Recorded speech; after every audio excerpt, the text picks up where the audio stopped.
What is going on, ladies and gentlemen? Welcome back to the Creative Center podcast. My name is Andy, and today we have on such a good guest. I'm super excited to share him with you guys. You guys may not know him because he is from across the pond in the United Kingdom. And our guest for entry number 23 of the show is Mr. Radim Malinic. I met Mr. Radim Malinic on social media, and it's safe to say he's become a role model of mine, and I really look up to this guy. He did a double book release in October, and those two book titles are The Mindful Creative and this one that I'm holding right here, Creativity for Sale. Radim sent me this book, and seeing that I had a podcast, we wanted to have him on to release it. And we're trying to get the book in as many people's hands as we possibly can, because this book right here is one of the best books I read this year. Actually, was one of the 3 books featured in my favorite books that I read this year in a review podcast. I think it was just 3 episodes ago. We'll link that in the show notes. But a little bit of bio on Radim before you guys get to know him over the next hour. We talk about the book. We talk about creativity, how to build a creative career, the parallels that all young creatives go through, and how to dip your feet into the business side of creativity. But Radim, a little bit of bio on him. He was born in the Czech Republic. Was big into music. Was in several bands growing up, as we'll touch on a little bit. And he is the founder and lead creative behind Brand New Studio, which is a creative studio in the United Kingdom. And we'll link all the websites to both Radim's personal website, where you can pick up one of his books, especially this one. It goes through everything you need to start your own creative business. And even if you aren't starting your own creative business, there's so many helpful tools and resources, from how to market, how to grow, the tools you need, how to network, all these different kinds of things that were in here. And I told him, like, this is a book that I see myself reading every year as kind of a year in review that I do now that I have the business founded. And it's just a great resource that I've used so many tools in so far. And it's also so beautiful too. Like, just take a look at it. And we talk a little bit about his design process behind the book and, everything that went into it. So without further ado, please welcome to the show, the Creative Journal Podcast, entry number 23, Mr. Radim Malinic.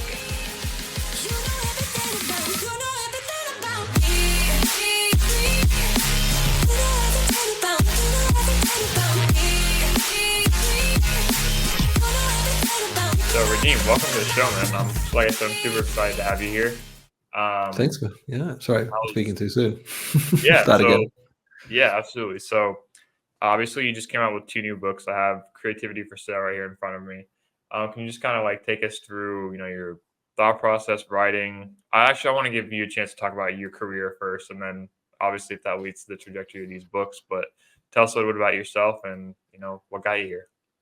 I mean, how much time have you got? I mean, my career is super colorful. I mean, unfortunately for your audience, it's not a linear career. It's not something which I didn't wake up at my 4th birthday or whatever and thought, I'll be illustrator for the rest of my life. It was everything. I'm very curious, very inquisitive, and that was very much the direction of my career so far. So I started as an ice hockey player. I wanted to play ice hockey before I could even ice skate, because I'm from Czech Republic originally. I live in London, but I'm originally from Czech Republic. I've lived here for 24 years now. And yeah, ice hockey was what I wanted to do, and I didn't know how to do it, but I wanted to do it. I wanted to be a musician because I just loved in my early teenage years to explore every music genre under the sun, especially the heavy stuff. And couldn't play a music instrument, but I've started a band. We learned it. Stopped liking my bandmates, went into DJing. Again, I didn't really have much music. I didn't have many records, but again, I made it happen. Went into music journalism. I went to start writing about gigs.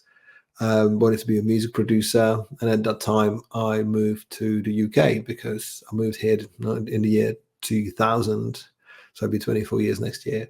And I just discovered the world of design. I mean, England itself was just enchanting in a way of creativity in that, if that makes sense. It was, the music scene was incredible, the graphic design scene was incredible, art scene, everything. Like the world is it's just a different place. So when you go on holiday, everything smells good, sounds good, tastes good, everything tastes different.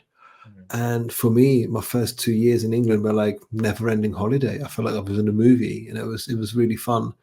And I got absolutely enamored with graphic design because I was going to these parties and gigs and all sorts of places. Got to be friends with musicians making music on the radio, and I was just like, oh, I can make this stuff. I can make this.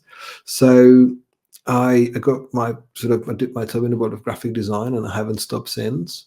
And the reason why I'm writing books and publishing books now is because when I started in graphic design, I started as a freelancer. I wanted to, like, all of a sudden there were people around me who were graphic designers, because where I was growing up, there was no graphic designers. No one was a graphic designer. There were people doing some graphics, and some people had like Corel Draw and a PC computer. It's like they had Windows and sort of basic package.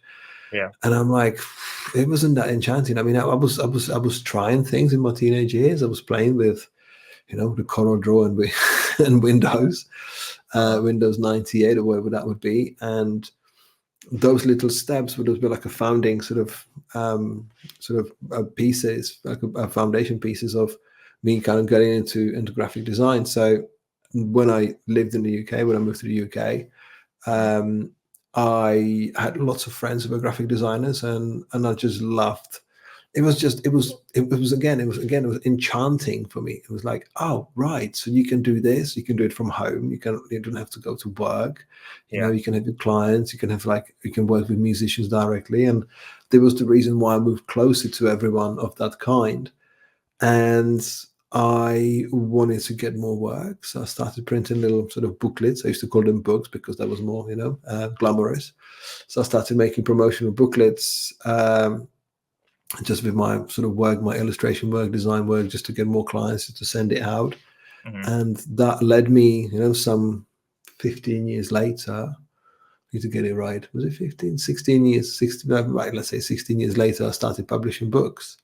So now it's nearly 24 years I've been here, been doing this. And yeah, now I've got 6 books in stores around the world, and it's getting more about the working philosophy and the creative life. It's less about the pictures. I make books for industry, for people who like pictures Mhm. rather than words. So I need to make the right product for people for me to share my findings and the way I've done it, and kind of give them the inspiration and the encouragement that it's possible to make it, whoever you are, wherever you are, whatever you do.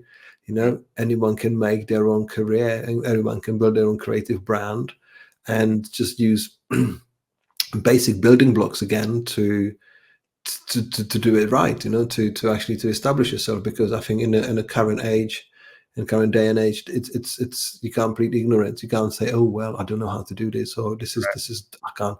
Like, there's so much information, and you can spend $18 or $20 on my book, and I'll tell you what I did for 20 years Yeah. in a way of making my career as an emigre in a different country, in a different language. Mhm. Yeah, absolutely. That's a great summary, but um well, you went through it all, and that's what I love how you started this book. But for those of you guys who don't know, Creativity for Sale, probably one of the most beautiful books like I've ever read. I love the contrast between the single two colors, and yeah, that's why I was really excited to talk to you today, because I've this has been my soundtrack for the past whatever since you sent me the audiobook was the past 2 weeks, and then this just came in the post like see post. I said post like that. Yeah, I'm getting um my England on, but it came in the mail like I think it was 3 or 4 days ago, so I haven't had a chance to really dive in and annotate. I don't even know if I'm going to be able to write in this, because I usually annotate books very heavily, as I sent you a picture of my notes.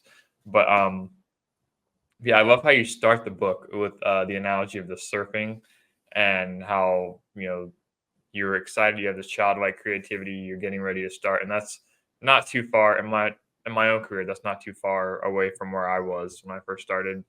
So I'm 22 right now. So I'm still in that, childhood joyous stage, I would class it as.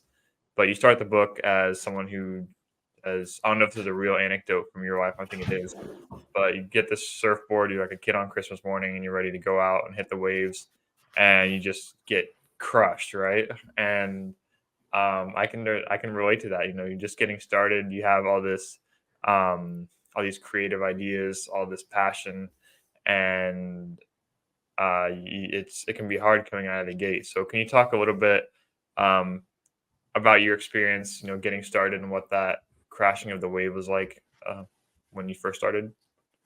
I mean, yeah, I think it's interesting because I'm talking to you pretty much at the age when I was making my, first steps into the Yeah, waves. I remember you said I listened to an interview. You said you were 22 when you started. I was like, man, Yeah, yeah, yeah. I mean, I think that I mean, you've got people who've been designers for 10 years when they're 22. Like they've been playing and they've been trying and testing. But I think there's something to be said for the late start. I think there's something to. mm, I mean, I wasn't exactly focused. I mean, especially at the beginning because I was sort of, still in the new surroundings and exploring things. But I think in a good way, I didn't think like a strategist. There was no courses. There was no Facebook. There was nothing like that. It was just like there's a client, there's a work, there's potentially book in the store. You can buy a book on like letterheads and business cards or whatever, or like a book on Quark Express. mm, So the noise was a lot less. It was more about the pure joy of it, if that makes sense. right, Because now, I mean, unfortunately for you, you're in a situation where you've got metrics. Everyone's claims to make millions, and everyone's got subscription right, business, and everyone seems to be successful, and that's a lot of noise that you have to sort of filter out. Because if you don't know who you want to be, even for the next year or so, it's very hard to focus on who you actually are, if that makes sense. yeah, Because I remember buying a book, and I keep talking about this pretty much in every podcast I've done in recent months, is that I bought a book called It's Not How Good You Are, Is How Good You Want to Be. hmm, And that's kind of what inspired the second chapter in my book is like, who do you want to be? How good do you want to be? Where do you want to go? I think I've got it wrong now, but it's just like, what's your plan, kind of thing. Like if you want to do this, you're going to do it properly. Because there was a musician, and there was an English musician called Lemmy from a band called Motorhead, and he said, if you want to be a rock star, be a rock star. Like, do it. Like, no, you can't just sort of be half-hearted about it all and hope for the best. hmm, If you want to do it, do it. And I was at the beginning, I was kind of skirting on the outside, thinking, I want to be employed. I don't want to try too hard. And I didn't get that drive from people who were employing me at the beginning, or like who were with me in the studio. Everyone was happy to sort of stop at 5 o'clock in the evening and go home.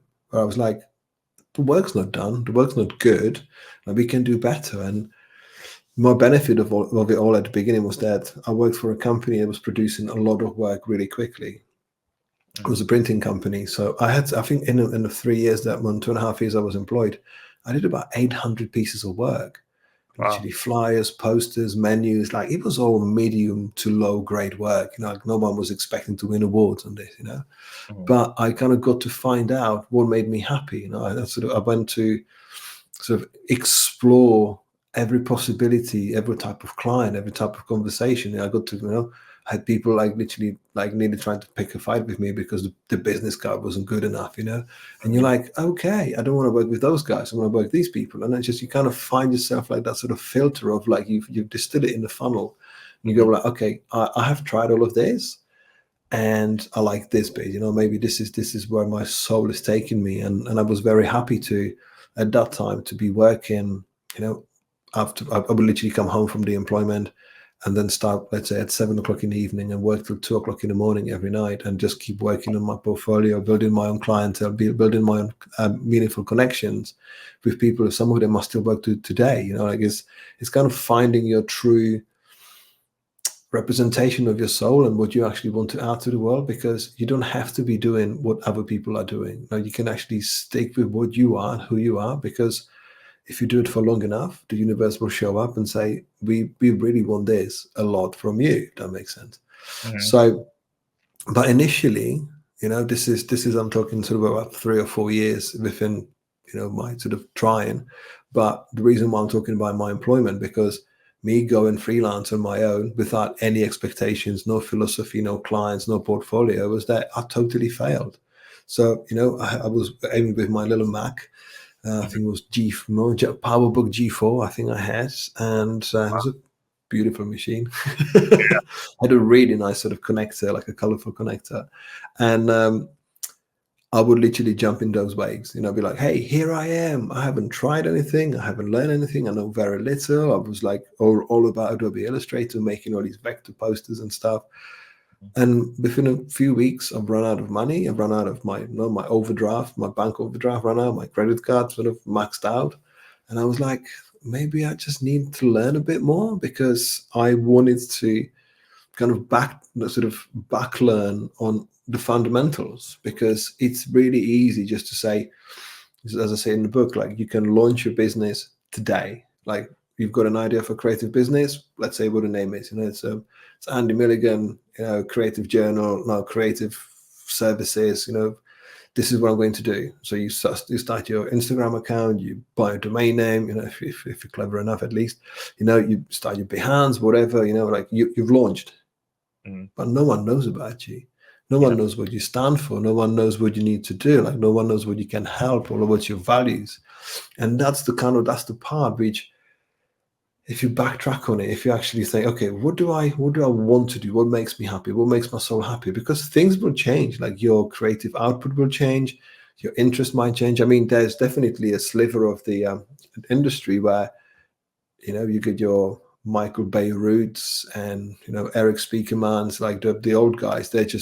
They feel like very linear designers. They're like, what they're known for is graphic design projects or branding projects or type projects. If you look up their portfolio, for the last 30 years, you know who they are, because they just kind of stuck, what feels to me like, a stuck with one thing, like stuck with very much their philosophy of creating stuff. But we live in the 21st century. Stuff sounds, smells, and tastes good. You can try things. You can mix things. And with my sort of music background, like, the reason why I fell out with my bandmates, because I was a teenager in the 90s. I'm sorry, Andy, but being a teenager in the 90s was the best thing in the world, of the history of the planet, because the music was like, everything was just incredibly exciting. And I literally, my DJ gigs were, about drum and bass, they were about house music, they were about acid jazz, they had down tempo, and everything, and especially with teenagers, like, everything it's just intoxicating.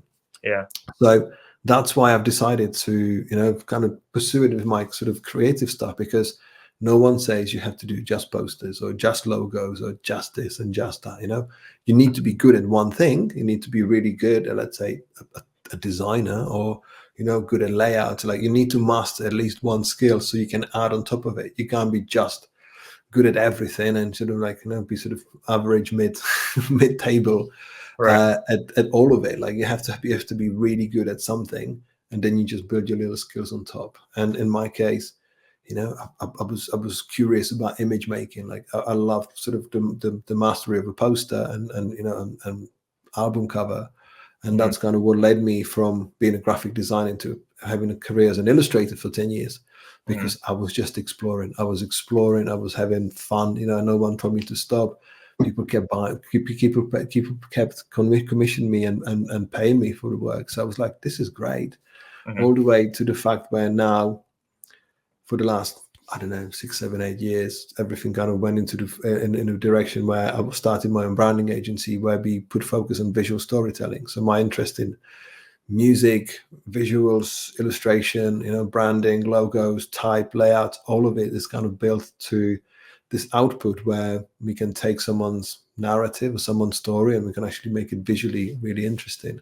And that kind of is an output of creating a personal brand of creativity that we get known for, and trying our little own stamp on it. So I didn't really do a good job at answering your surfing analogy. Oh no, that's fine. But it's I just feel like it's like a mosaic of life. Like, you pick up these little pieces and you put them together, and they start making sense. Yeah, it's like it's one of those things where you can only kind of connect the pieces, kind of looking backwards. And the way you lay out the book, I think, is really powerful too, because everything about it is it's very well designed. Everything about it just speaks simplicity. And in a world where, I mean, you talk a lot. I've heard you speak before about the power of analog books, like in a digital world, and having the way, even like the way you lay it out, it's literally just 9 chapters of one word titles, 2 word titles that succinctly lay out what you're going to talk about. And it's different in the audio version too, because um, you say the word and then you elaborate on kind of what you're diving into. And I think in a world where simplicity is something that we can strive for, and as someone that's had the career and been through all the steps, the fact that you can lay it out so clearly is was really powerful for me to read, especially at this stage in my career. And yeah, I think this is one of the best design books I've ever read. And I've said it with a grain of salt, because you reached out to me. I knew you were going to come on the show, and so I was going to do my very best to be as impartial as I could. And I knew I was reading it ahead of time. This is the first time I've read someone's book that was going to come on the show, and I I loved it so much. I really did. So, what was your Well, method? Yeah, I wanted to give I you. just sorry, I just wanted to say thank you because that's a massive compliment. Mhm. Yeah, because I mean, obviously, it means that it's something that I put into the world. I mean, it's taken a long time to think about it, and even like you picking up on the one word titles, that's inspired by music. That's literally inspired by song titles. Mhm. So every time we went making sort of albums, like demos. We're just trying to keep it Yeah. very short, and that's the music influence. It's just like, how do you make things cross pollinated, because I knew how little space I had, like when I'm walking up. No, it's all designed to work. And yeah, I'm Uh, happy to tell you, how we became, how a big complicated mess became a very simple book. yeah, I see that now looking backwards. I can kind of see the relation between that and the soundtrack. But yeah, I want to talk to you about like how this book reflects your career, and because you talk about all these things, you were in a band, you were making music videos at one point, you were doing illustration, graphic design, layout, all this stuff. I know, especially young people, they're at a stage in the career where a lot of the times they're being told you have to niche down and become an expert. And you kind of just touched on that a little bit. But how do you kind of trust that, trust where your curiosity is taking you, and know that's the right place to go, rather than viewing it as just distinguishing between curiosity taking you where you should go, and distinguishing between that and distractions. What's kind of your barometer for trusting your instincts like that?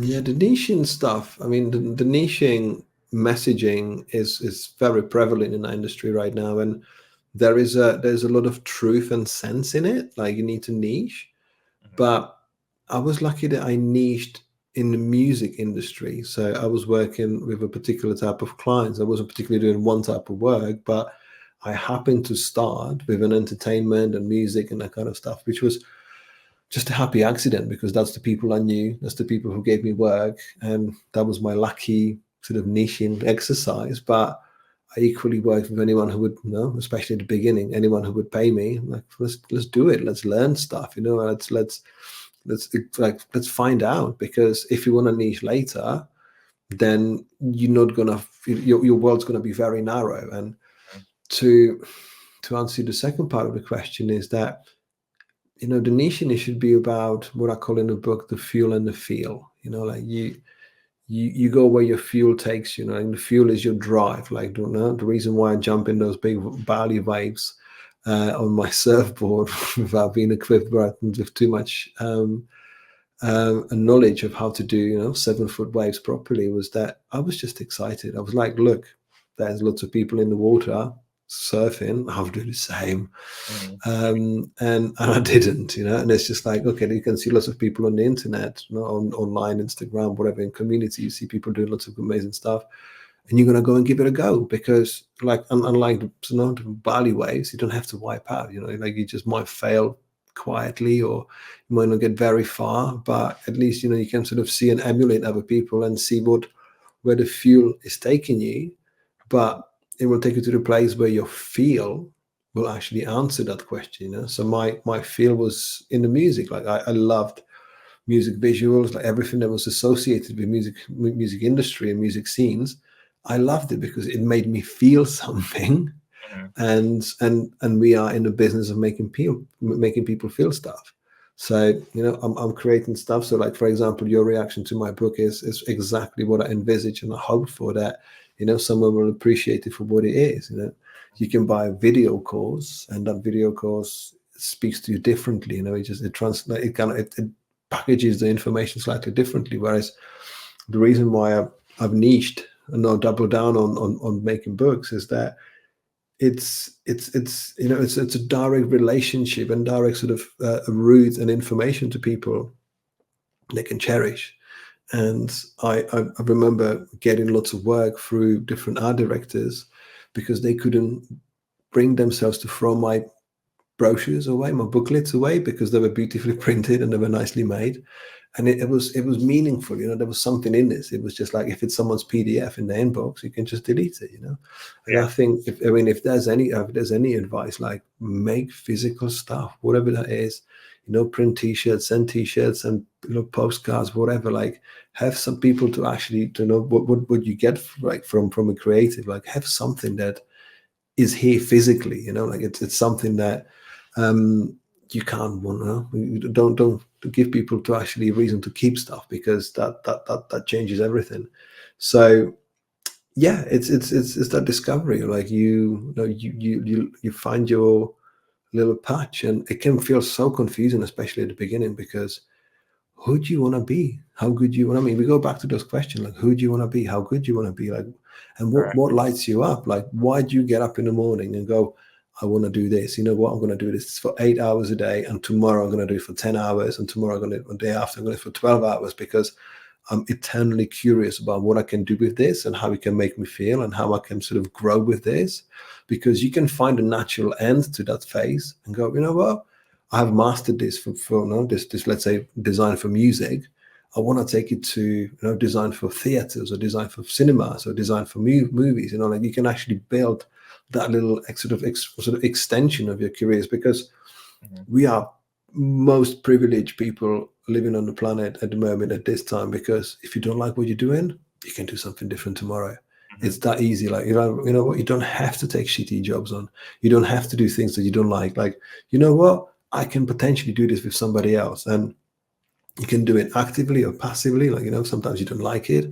Sometimes you just feel that something else takes your fancy. Something else might be more interesting, or something might, you might feel natural calling or natural sort of draw to something different. And for me, like, I've reinvented my career 4 or 5 times, kind of Mhm. because I was just curious about, like, what's behind that door. I want to open that and I see what's there. I think that's kind of like, I think that natural. I think I just feel like I just want everyone to know this, because sometimes people go like, I don't like this, and I've got clients like that, and I'm like, change it. Like, you're gonna leave one chance at this. Do it right, because I love that. it might feel scary for a bit, or like, what, I don't want to work with logo clients anymore. I want to do illustration. I want to do coding or whatever, because I mean, we've got the same equipment. It's just what you do with it.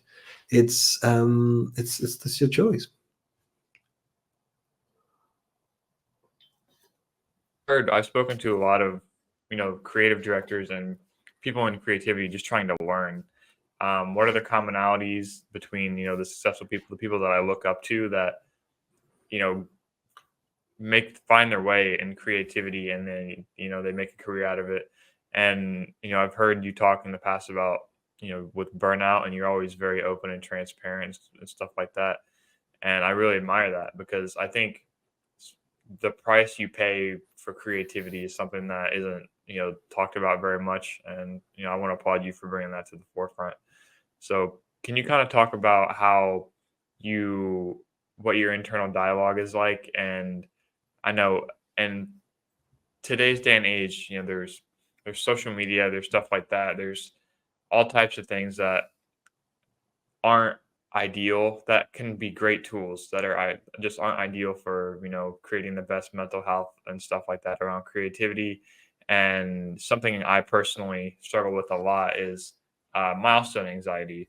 So kind of the concept where if you don't know what that is, it's like you feel like you're always behind your peers, and you are kind of sometimes we're afraid to chase our curiosity because we feel like that might take us off path towards progress and scaling the ladder towards what we deem what might be success. um so can you kind of talk about how you would deal with those thoughts and your experiences with the the negative sides of creative entrepreneurship? Sorry.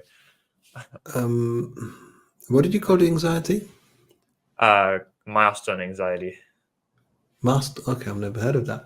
I've coined something called the ambitious anxiety. Like, Okay. I think it might be the sort of similar thing. It's just like I've got ambition. Like all of a sudden, like Yeah, that it makes sense. often comes from places where, let's say, I not neglect, but sometimes you only have X amount of hours in a day. So I run Right. multiple businesses. Run publishing business and build a Mhm. personal brand and that kind of stuff. I'm a parent to two young children.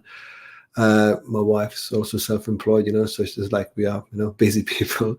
Yeah, exactly. And then you look at someone online, just like like when you describe like the lack of progress, like, okay, I haven't done enough, or I can be doing this, or my online adverts are not working, my content needs, I need to redo my Instagram, I need to redo my Amazon pages, and you just stack yourself up the list up to the hill, and you're like, I feel like a failure, like, because I need to fix a couple of things because I lose the sight and focus of where I am right now. So I might be going to my warm house in a nice clothing, riding a nice bike, having a nice client day. Everything might be absolutely perfect on paper, but my mind literally tells itself like, oh, this is not going really well. This is not right. And even the other day, after 22, 23 years of doing this, I especially managed to publish two books at the same time. I did something that I don't seen anyone do it. Books of selling, the books are selling. I did book signings with Chris Doe and Sagmeister in Toronto, made lots of friends, sold all the books, signed all the books, it was, I mean, everything on paper is incredible, right? And I Hmm. woke up one Saturday thinking, the books are not selling this morning on Amazon UK. I feel like a failure. And I literally, there's lots of sort of metrics on Amazon advertising and that kind of stuff. So I mean, there's lots of sort of active parts and active campaigns that I'm putting into visibility. And just sometimes you just don't have a good day. Sometimes you don't have a good week. So I was like, this is a failure. This is bad. Like, I mean, what am I doing? I'm like, wait a minute.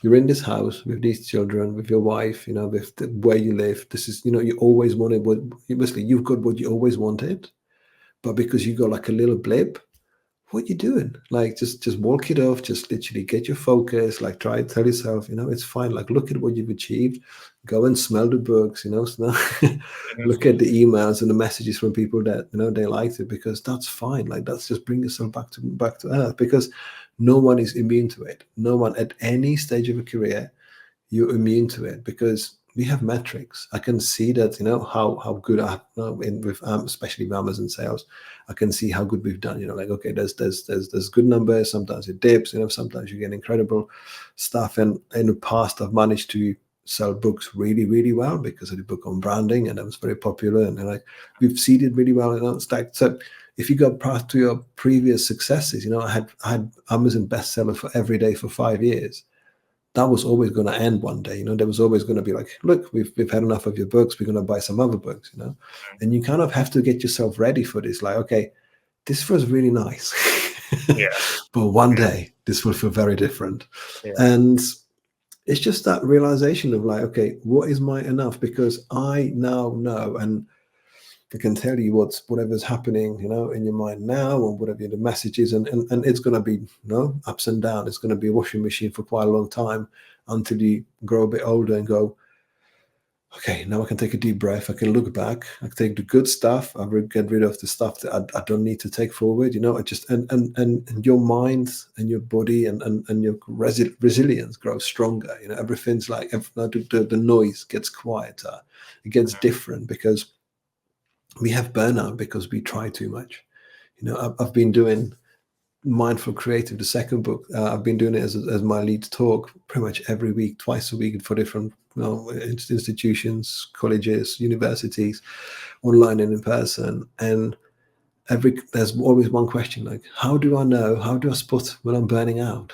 Like, if we knew if we knew that we're burning out, we would stop ourselves from burning out. But we don't know it. We just go because you got targets, and there's different types of like components, ingredients why we burn out. Because there's a physical, mental, emotional burnout. Like it's the things that sometimes go too much. And in my opinion, it's like when there's a lack of dopamine, when there's a lack of at checkpoints. Because even though I've written a book about burnout, I still sometimes go too far because things take a long time. Like things, these books took best part of a year to make. And I only got a bit of a burnout when they got published, but then I had to start worrying about how to sell those books. Like there's you got so many intertwined sort of activities that I have to find myself in a way thinking, how do I validate this process? Like how do I find out? Like how do I find that sort of element of this is enough. I've done enough. I can celebrate that little win, like something's good. Like, when I was producing audiobooks, like when we nailed, well, that's what we said in England, when we nailed the style and the speed of the language, like of the voice. I'm like, okay, I was celebrating, like this is my words, and I've got my friend narrating my books. This is amazing. Like you celebrate these things, but then you have to get all the work done. You proofless and stuff. You design a sort of a section of like, okay, that makes really perfect sense. Let's come back to it tomorrow. Like it's always important about having these small checkpoints in every day. Like have a little highlight of the day, because that is what you most likely remember about the day before. Because if the things are just sort of monotonous, sort of conveyor belt of the same with no highlight, you'll most likely remember this, like, okay, this is not fun, this is not good. And then you might be going hell for leather for, let's deliver this project, and you still tweak and you can add, because as a designer, you're never finished. You can always say, oh, I can improve my website, I can improve my this. And, as you know, in the book, I talk about sort of marginal gains and sort of improvements, but that's strategically done. Whereas our minds easily hijack ourselves, and they're like, oh, I can do all of this, I can do all of that. And you never finished. And then you just end up with like, I've been working all day and I've achieved nothing. That's like the famous sort of creative sentence, like I've achieved nothing. But you need to look back and say, you know what, I've done really this, but I've learned something here. It's actually stopping ourselves from just sort of validating ourselves to external factors, and actually look at what we've done for ourselves, because that's what matters. Like what you're creating it for yourself. Obviously, you need to sort of look at yourself and say, I've done enough today. This is good, but we come back tomorrow and celebrate the little wins. Yeah, I love that, man. Seriously, I love that so much. I did an episode. I called it "Closing the Feedback Loop," and it's kind of the same thing you were just talking about. Is taking, if you don't take conscious time out of your day to point out the things to yourself, because that you've accomplished or that you're proud of, you don't take time to say, good job, Andy. You did this thing. You said you were going to do it, and you reached a finishing point. And if you don't consciously point that stuff out, I agree with you 100%, man. Like it's so easy to just keep on piling on more and more tasks, say more and more.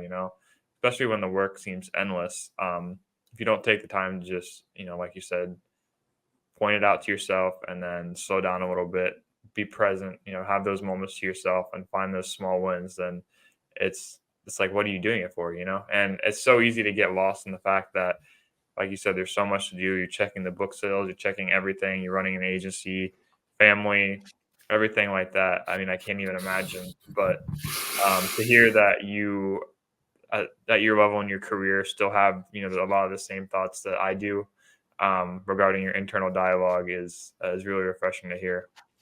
Um, and I love that. I, Thank I you. have to say, I'm so happy for you because you are 20 years behind, but light years ahead in a way of understanding these little things. Because when I was coming through the ranks, it was all about get a job done or get gone. Like it was just more cutthroat. Like no one talked about mental health till about 10 years ago. And you know, you yet to see my second book, but I talk very openly about therapy. I talk about like sort of fixing the internal stuff that sometimes you're hardwired wrong from from childhood, from parenting, from like upbringing, and this is sort of what you're talking about. Like if you mentioned that 20 years ago, people will be looking at you like, what's wrong with you?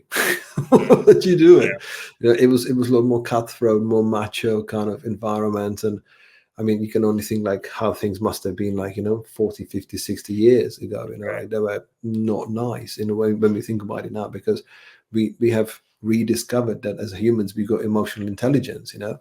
and when you work on yourself, when you work on your surroundings, like how do you perceive yourself and how do you radiate your personality and your lack of stress in a way. Mhm. Your environment is acting differently because you're looking after yourself, because that's what really matters. Because mostly people try to do good jobs for their clients, and they're like, but that's kind of serving the wrong purpose. Because of course you need to take a pride in your work, you need to be able, no, you want to be the best possible designer you can be, but you need to know why you're doing it for yourself. Like you need to have that inner peace. Because the reason why I burn out, because I had so much unprocessed stuff from my childhood that I was hiding in my work. I was literally hiding in the process. I was like, it was instant gratification, because when I was growing up, nothing was ever good enough. I was a grade 8 student doing maths Olympics, and it was not good enough. But from the parenting side, so I found something that would make me really happy, that I would get acceptance, appreciations, and a feedback loop, like from the industry, from the clients, in the form of likes and praise, and obviously payments and more work. And that was unfortunately, my infinite loop in just working more and more and more and more. Because it's a shame you haven't seen the second book, but it starts with a sentence that creativity nearly killed me. And it Mhm. wasn't the creativity that nearly killed me. I nearly killed myself, because I was just buying it all. It was just like I was on that highway of life and creativity, going 100 miles an hour a second. Like it was just like it's untamed, it's unregulated. If you want to open 17 different accounts on Instagram or whatever, you can do that. You can work with as many clients, and you can take on of it. But we only got capacity as a human to process things in a very limited way, and Mhm. we need to take time to actually appreciate it. But the messaging nowadays, like, just do as much as you can, work all the hours and do that. And it's just like, no, don't do that. But reason why I'm saying it, like, there is I mean, pretty much everyone's got some sort of adrenaline, dopamine, or success addiction. Because I watched a documentary about David Beckham, and yeah, he's an adrenaline addict. Basically, he needs that buzz. Like all the footballers, like they need the audience. Like we need clients and client work to give us the buzz. And I was totally I had a dopamine addiction. Like everything was, and I look, and that I can see now retrospectively, but when I was in the middle of it, I was just at work. It was a survival instinct. Whereas I didn't need to work that much and that hard. Mhm. But that was my sort of feedback, infinite sort of spiral. That makes sense. And that's what kind of giving me the perspective now, and saying, you know what, there's a lot of people like me in the same situation that I used to be, and they potentially could benefit from hearing this. Because when everything's said and done, and you're going to have a portfolio which is 20 years old, you're not going to look at that. You're going to say, you know what, I burn out. I did it really wrong, because I was trying to please people for reasons that could have been actually sorted by working on myself and creating better work, and actually approaching it better, and actually be more comfortable and confident with how we create this stuff. Because it's easy to get sidetracked. It's easy to let imagine like the big sort of avalanche, and he was just like, wow, just let's jump in, because everyone seems to be there, and that's so unnecessary. Yeah, man. You touched on like the core of it, and I noticed this in myself is when and reading your stuff and hearing your talks really made me realize it was that you have to not you don't have to work on yourself before you can do your best work, but I realized that I feel the best about my career, about the work I do when I'm in when I've done the mindset work, and I feel better about myself as a whole. And even when I'm hitting walls, whether it's building a website or doing some kind of branding project, and you get to that that the part where it's hard and it's uncomfortable, you're reaching uncomfortable realms of creativity and trying to just brute force push something into existence. Like that's what discomfort is. And even when you hit those walls, if you've done the work and you feel secure in yourself, then everything goes a lot better. Like it's kind of like I'm young, I know that, but I'm trying to decipher kind of what success looks like, and I'm following the thread of creativity from the people that have already done it, and it seems like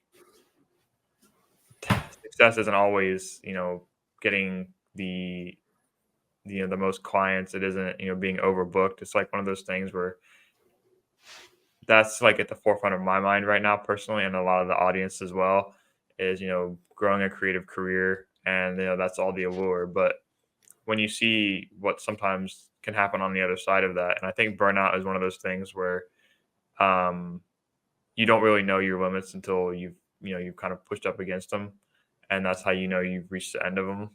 But I mean, the stuff you talk about is so important, and just kind of doing the work on yourself to know where your limits are before you get there, and just knowing that your work isn't a reflection of yourself. It's not a way to place value on yourself either. So um but yeah, super important stuff, and I really appreciate how you lay that out in the book. So, and I'm really excited to read Mindful Creative too, because I feel a strong kinship with that title. So, but one thing I wanted to ask you is, you talk a lot about making, and a lot of your ethos I get is you talk a lot about simplicity and kind of stripping back and making things the bare minimum. Um, and it's powerful. You see it in your branding, the brand new website, your social media as a whole. All of it's very effectively minimalistic, and it's recognizable to you. It's it's definitely your trademark. And as your career has progressed, as you've gone through um, being overbooked, being busy, being going through the struggles of running your agency, and now going through all these career chapters, being an author, illustrator, um, musician, everything in between.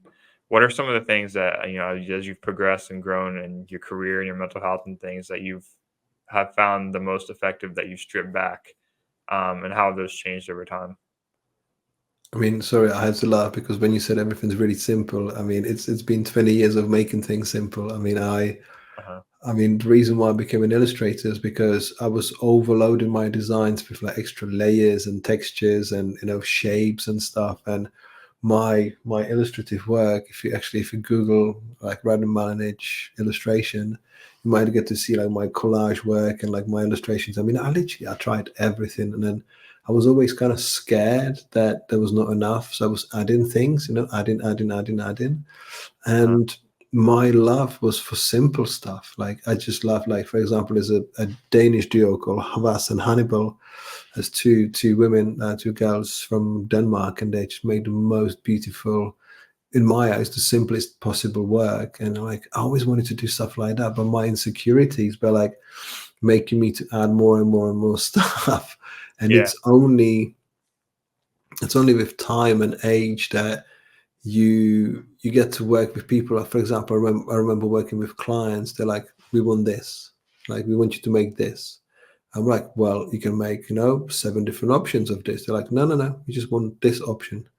I'm like, it doesn't make sense, like why would you make just that one option? I'm like, I can make all the other options. I'll prove you no, I'll prove you wrong. I can show you that the other 7 options or the seventh options I can come up with might be the best. They're like, No, we just won this one. I'm like, freaking hell, like, why just won that? Like, why? And now I'm at the age, it's like, I knew what these books I was making, I knew what they looked like a year ago before I was making them. It's like, I knew they had to be printed neon, like they had to be printed in different colors. Like, I knew the idea, but I kept validating the little detail every day for a year. So my what do you call it? Excuse me. My illustrations, like we couldn't make it work for a long time. You know, like I kind of knew what I was trying to do. Mhm. Sorry, I might have a coughing fit.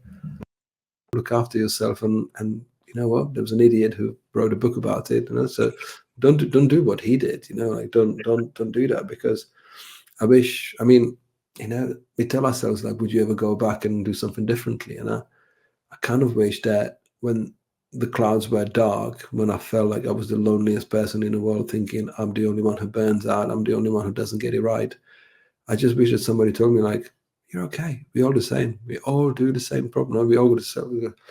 Everyone's got a hard day at work. Everyone burns out. Everyone cries. Everyone breaks down. You know, everyone's the same. Like it just happens to us in different, different days and different times. So it was very, very what's the word? I think that word right. It was kind of, it was liberating, like to share personal stories of the good, bad, the ugly, the silly, the stupid. You know, I just like, look, it's there. And sometimes, you know, you try to think like, you know, is what's too much and what's not too much. But luckily, these are my books number 5 and 6. Mhm. So I've grown to know that I don't need to worry about every single word that I write, because I've got editors to help me to get it right, and sometimes straighten it in a position where you know, you get a feedback of somebody else, like you're collaborating. So you know, I write my sentences, and my, you know, English is my second language, so you know, sometimes I just sort of mix it all up and thinking poetically, you know. And they go Mhm. like, no, you need to change that. So you collaborate. You know, someone helps you to straighten it out. Someone make it sort of more coherent, and then you go final product. But I'm from learning how to collaborate with people. I don't know. I overwrite, and I think I wrote 65,000 words for creativity for sale. We got 42,000 words in the book, and I kind of wish we had like 30,000 books and 30,000 words in the book, because I'm I think I may have said it earlier, like I'm making books for people who like pictures. Yeah. You know, you create a logo book and that sells thousands because people like pictures. And you sell illustration books, it sells. And it's like, now how do I create this new category that it's kind of hyper niching into creative industry with content that potentially is applicable for everyone? But like, I just want this particular group of people to actually benefit from this and say, you know what, I can do this better for tomorrow, so I can actually enjoy the creative process rather than fighting it for reasons that could be easily avoided. Man, yeah, I love that. I love that a lot. That's as good as reasons I need to publish 2 books. I mean, um, you had a message, and whether it came in 2 books, 3 books, 1 book, and, you know, I had to get out there, and, I'm really glad I did. But, I wanna I'm first of all, I'm super grateful for your time today, man.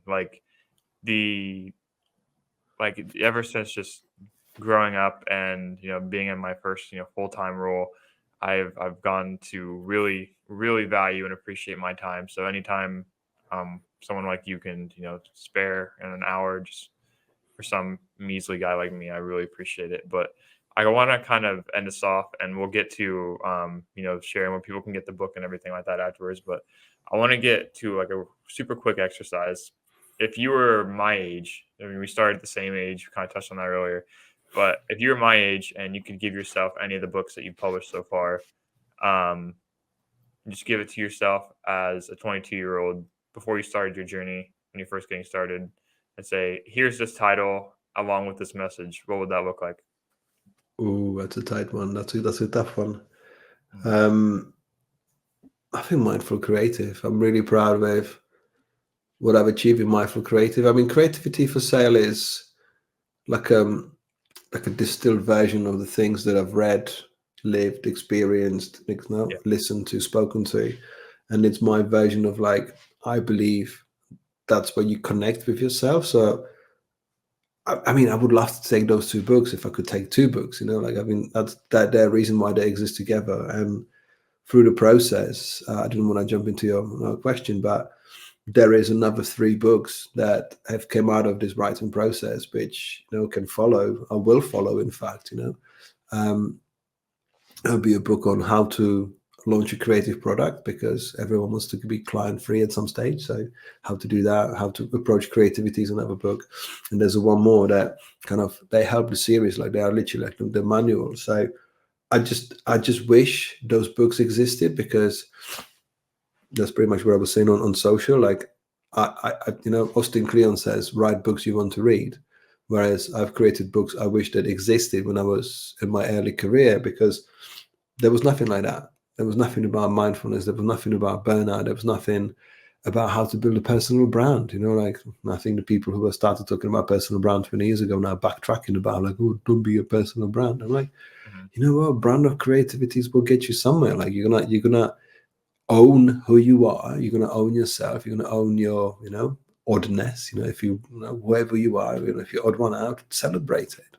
And I pretty much spent the first 10 years of my career trying to blend in, like I'm just another one of these, I've got personal signature style, but I wanted to blend in, only to then celebrate and realize I am only me. I don't care about who else is out there in a way, because when I accept myself for who I am and what I do, then I don't get any competition. And I only get peers, friends, contemporaries, that's what it is. And it's a long growing process, and that's why these books were so created, because conflicting messages, you can read whatever you read or reels you can see, and you click on one nonsensical reel and then you get 50 of those, and everyone tries to sell you a course and plan how to make 10K a month or a day or a minute. And I'm like, how about like, who are you? What do you want? Are you happy? Are you doing the best work you can do? Because you can do it. You can actually do that. And it's, as those two books are definitely the ones that I would recommend to anyone to read once a year, because you will find more inner peace really quickly. You don't, I feel like I became a better creative and better designer by becoming a more functional human, if that makes sense. I mean, as you may have picked up throughout the conversation, like it was not always sunshine and ice cream. It's never been sunshine and ice creams.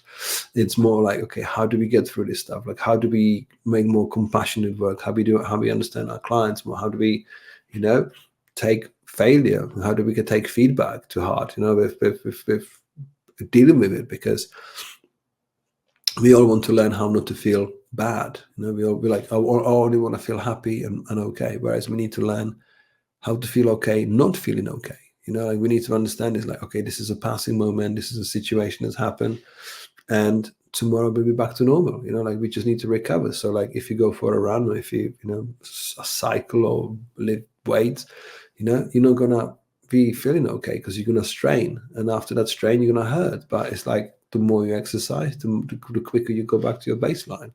And that's the key. Like things are all right. Like when you accept it, when you learn to do it, and you don't get sort of too off course, or don't get too derailed, then that's what it's all about. Just accepting that there's elements in your work that sometimes will make you feel like shit, and sometimes you'll feel like like the winner of the world. Mm-hmm. Yeah, love that, man. Seriously, yeah, you're the man. I'm really grateful you came on the show today, and like I said, I'm just gratitude is one word that comes to my mind. The way that you're very open, the way that you share everything that you've done, and the way that you put that in these books, and I feel lucky to just have it in my hands. So, Thank you. So yeah, thank you again for coming on. Where can people get it? Where can people find it? I mean, if people in America listen to this, Amazon or any book website, I mean, yeah, wherever you can get it. Unfortunately, they have to be imported. You can buy them directly from my store, which is novemberuniverse.co.uk, and we do FedEx and direct shipping. And if you order from my store, you get a signed copy by default. So I've signed hundreds of copies, which are in a warehouse in a special pile on their own. And they just get quietly sent to every order as a signed copy. But we've got audiobook, we've got ebooks, which are quite popular with design crowd. Ebooks. No one said. Everyone before was like, no one's going to buy ebook, and they're popular.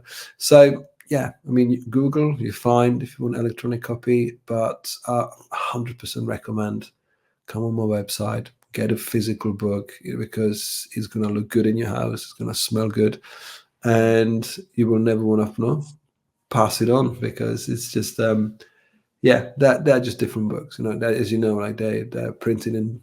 They're not black and white. They're colorful. They're positive. They're about something that The reason why I wanted to have a conversation with you, because it's nice to have that way of actually passing it back on. Actually sort of passing it on and paying it forward. Because I remember going to talks and listening to interviews with the people who were my age when I was your age, and it was just full of ego and full of bravado and sort of. I don't know, we call it pissing up the wall, it's just like who can piss higher kind of thing. It was just I don't know, it was just never, inspiring in a way. Luckily the medium of creativity was strong enough that, it inspired people to do stuff. But I think having these honest conversations, let's call it from one generation to another, I think it should unlock stuff and help, I think, future generation to make those mistakes that everyone has to make, because you will not go make everything 100%. But it's that knowledge of okay, you know what, I've messed up and I know it's okay.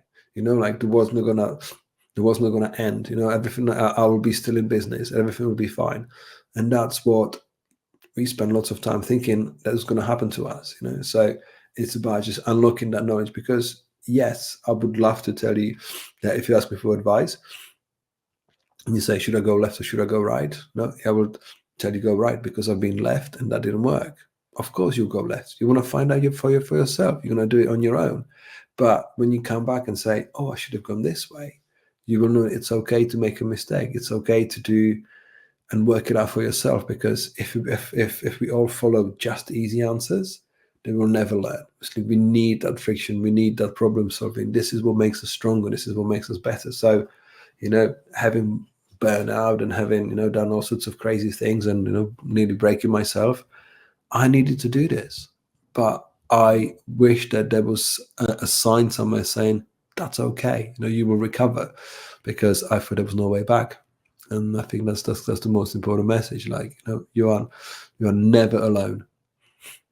Yeah, and you're that sign for other people now, myself included. But man, I was a fan before I read the book. I was an even bigger fan after, and if possible, I'm an even bigger fan now that I've gotten to know you a little bit. So we'll have the book and all your socials and brand new and everything linked in the show notes. So we'll let you know, when the content comes out. But I can't wait to get to listen to this back and taking notes just like I did on the book, and get into the next one as well, Mindful Creative. So thank you again for coming on, man, and I'm super grateful. And you're the man. Thank you. Thank you for having me, and sorry for my cold. It's just annoying. We have the magic of editing, man. Colds don't exist anymore. Thanks so much. Thanks for having me. It was a pleasure talking to you.